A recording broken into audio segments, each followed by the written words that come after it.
আমরা লক্ষ্য করেছি যারা গত 17টি বছর বাংলাদেশের গণতান্ত্রিক যাত্রাকে যারা ব্যাহত করেছে, যারা বাংলাদেশে 2014, 2018 এবং 2024-এর গণতান্ত্রিক নির্বাচনের পরিবর্তে যারা অগণতান্ত্রিক অবৈধ নির্বাচন করেছিল, ঠিক তারাই শরীফ ওসমান হাদীকে সরাসরি গুলিবর্ষণ করেছে বলে আমরা গণমাধ্যমে জানতে পেরেছি।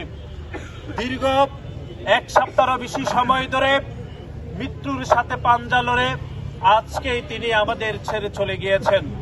বাংলাদেশ জাতীয়তাবাদী ছাত্রদল পুরো পরিবার শরীফ ওসমান হাদীর মৃত্যুতে গভীর শোক প্রকাশ করছে এবং একই সাথে তার পরিবারের প্রতি গভীর সমবেদনা প্রকাশ করছে।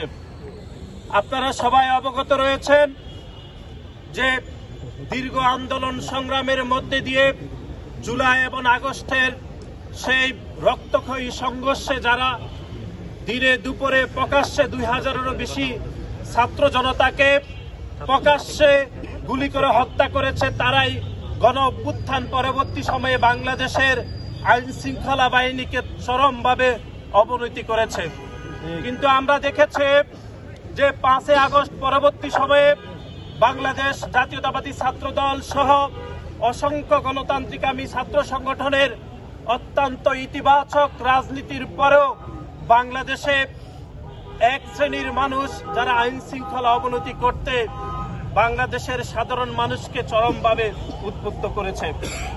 আমরা দেখেছি শরীফ ওসমান হাদীকে যেভাবে প্রকাশ্যে গুলিবর্ষণ করার পরেও আমরা দেখেছি বাংলাদেশ জাতীয়তাবাদী ছাত্রদল সহ বাংলাদেশ জাতীয়তাবাদী দলকে যারা দোষারোপ করে শরীফ ওসমান হাদীর মৃত্যুকে যারা কলঙ্কিত করতে চেয়েছে, আমরা কিন্তু সেটি ভুলে যাইনি।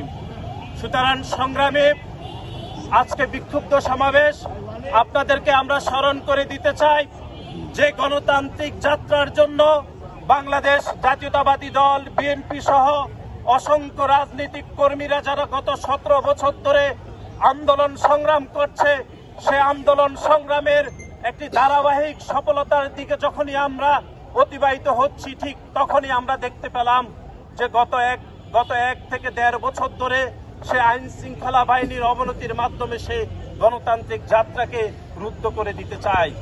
সুতরাং আমরা মনে করে বাংলাদেশ জাতীয়তাবাদী ছাত্রদল সব সময় সজাগ রয়েছে।